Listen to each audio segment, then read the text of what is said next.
High বন্ধুরা, দেওয়ার্চনা কিচেনে তোমাদের সবাইকে ওয়েলকাম। সবে গরম পড়েছে, আমিও তোমাদের জন্য সুন্দর একটা শুক্তো রেসিপি নিয়ে চলে এসেছি। দেখতে পাচ্ছ শুক্তোটা কত সুন্দর হয়েছে, খুব টেস্টি হয়। আমি যেভাবে রান্না করি তোমরা সেভাবে দেখার জন্য চলো আমার কিচেনে নিয়ে যাই তোমাদেরকে। এই যে আমি এখন উচ্ছে ভেজে নিচ্ছি, সবজিগুলো সব এক এক করে আমি ভেজে নেব। উচ্ছেগুলো আগে ভেজে উঠিয়ে নেব।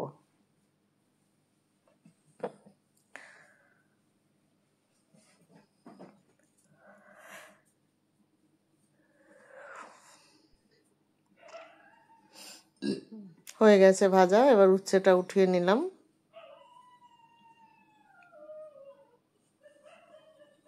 এবার দিয়ে দিলাম পটলগুলো।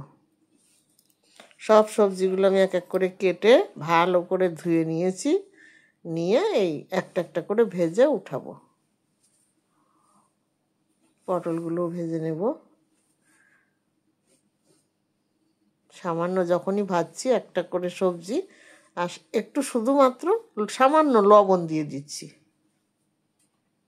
কারণ শুক্তোর রং তো সাদাই হয়, সেটা আমরা সবাই জানি।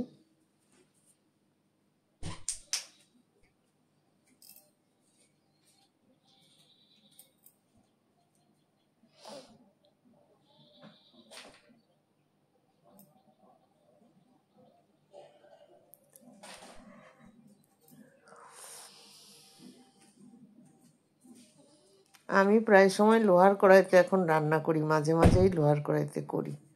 লোহার কড়াইতে রান্না করে খাওয়া না বন্ধুরা খুব ভালো শরীরের পক্ষে, জানো। লোহার কড়াই, মাটির কড়াই এসবটায় রান্না করে খাওয়া ভালো। আর কাঁসার থালা, আগে তো কাঁসার থালা আর পাথরের থালাই সব খেত। পটলগুলো ভাজা হয়ে গেছে, তুলে নিলাম। এবারে আমি দিয়ে দিলাম কাঁচকলা।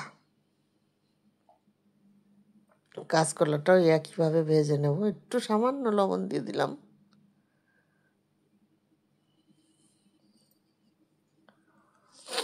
আর এই কাঁচকলাটাতে একটু হলুদ দিলাম, কেন বলো তো? কাঁচকলাটা কিন্তু কালো হয়ে যাওয়ার ভয় থাকে, ওই জন্য এইটাতে সামান্য একটু হলুদ লাগিয়ে দিলাম, যাতে কালো ভাবটা না দেখা যায়। দেখো রঙটা কত সুন্দর এসে গেল। এটাও ভাজা হয়ে গেছে, তুলে নিলাম। আর কিছুতে আমি হলুদ লাগাবো না। এবার দিয়ে দিলাম মিষ্টি আলুগুলো।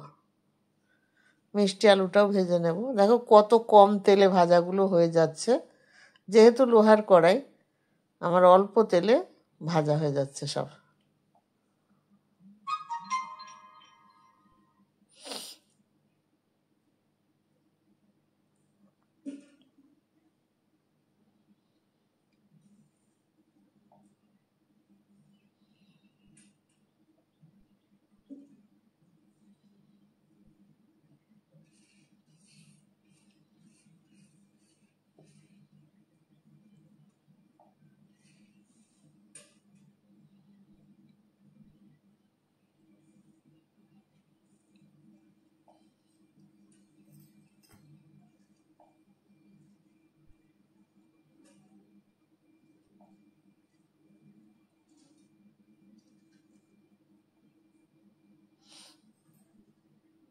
একটু ধৈর্য ধরে ভাজতে হবে। ভাজা হয়ে এসছে, আমি আলুগুলোও তুলে নিচ্ছি। এবারে কি করব দেখো,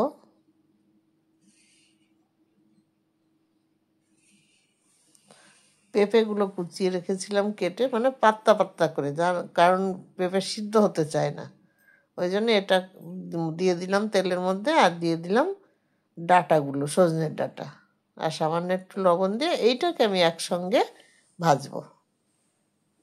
তেল কিন্তু আমি যা দিয়েছি একবার দেখেই নিয়েছো তোমরা, সেই এক তেলের মধ্যেই এতগুলো ভাজা হয়ে যাচ্ছে। অ্যালুমিনিয়ামের কড়াইতে হলে কিন্তু এইটা হতো না।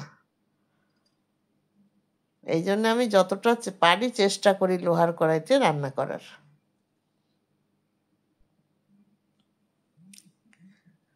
আর কড়াইটা সুন্দর করে মাজা হয় বলে রান্নাটাও কিন্তু কালো হয় না। এগুলো আমার ভাজা হয়ে গেছে,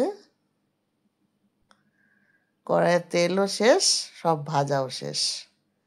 এখন আমি দিয়ে দিয়েছি একটু তেল, দিয়ে এই বড়ি দিয়ে দিচ্ছি। দেখো বন্ধুরা, বড়ি কিন্তু আমার ঘরে বানানো, আমি আমি নিজের হাতে বানিয়েছি বড়ি, সেই বড়ি ভাজছি।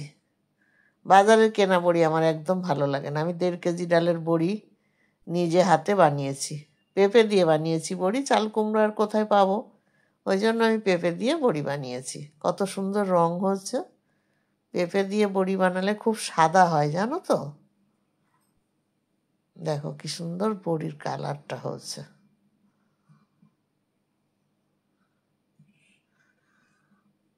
বাজারের বড়িতে চালের গুঁড়ো মেশানো থাকে, একদম ভালো লাগে না গন্ধ।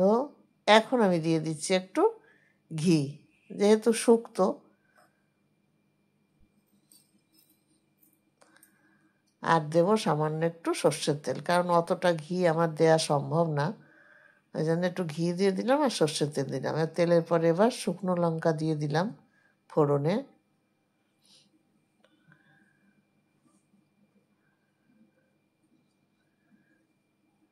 এবার দিয়ে দিলাম 2টো তেজপাতা,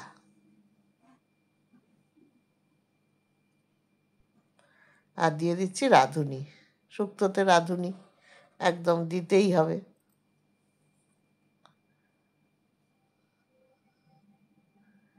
দিয়ে ভালো করে এটাকে, ফোড়নটাকে একটু নাড়াচাড়া করে নিলাম। এখন এই সবজিগুলো সব আমি ঢেলে দিলাম।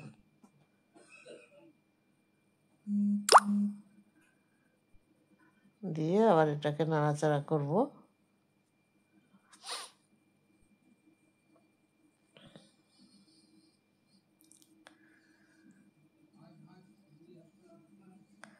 সবজির কালারটা কিন্তু বেশ সুন্দর এসছে।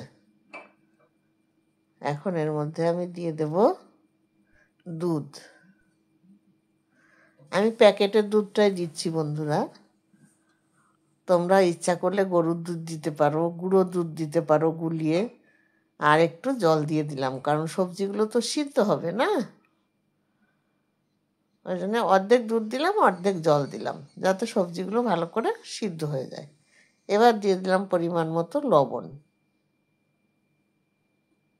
আর দিয়ে দিচ্ছি পরিমাণ মতো চিনি। শুক্তো একটু মিষ্টি মিষ্টি হয়, একটু চিনি আর লবণ দিয়ে দিলাম। এইবার বড়িগুলো আমি দিয়ে দিলাম,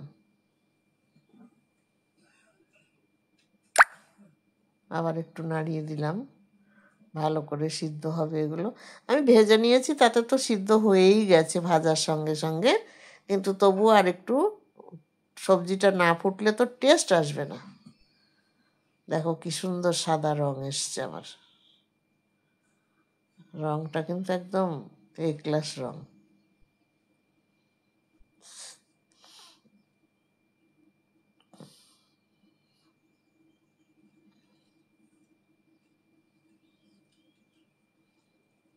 প্রায় হয়ে এসছে। এই এখন আমি উচ্ছেগুলো দিয়ে দিলাম, আগের থেকে দেইনি, তাহলে বেশি তিতো হয়ে যাওয়ার ভয় থাকে, ওই জন্য আমি এই নামানোর একটু আগে উচ্ছেগুলো দিয়ে দিলাম। উচ্ছেগুলো যদিও ভালো করে আমার ভাজা আছে, তিতো হবে না।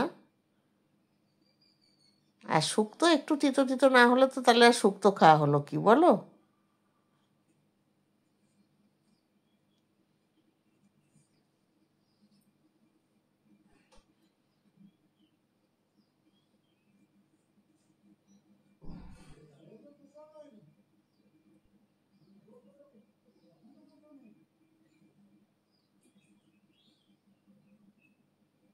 আর বেশিক্ষণ লাগবে না। এখন আমি এর মধ্যে দিয়ে দেবো একটা বাটনা করে রেখেছিলাম আদা, কাজু বাদাম আর তোমার রাঁধুনি, এটা পেস্ট করে রেখেছিলাম, সেই বাটনাটা আমি দিয়ে দিলাম।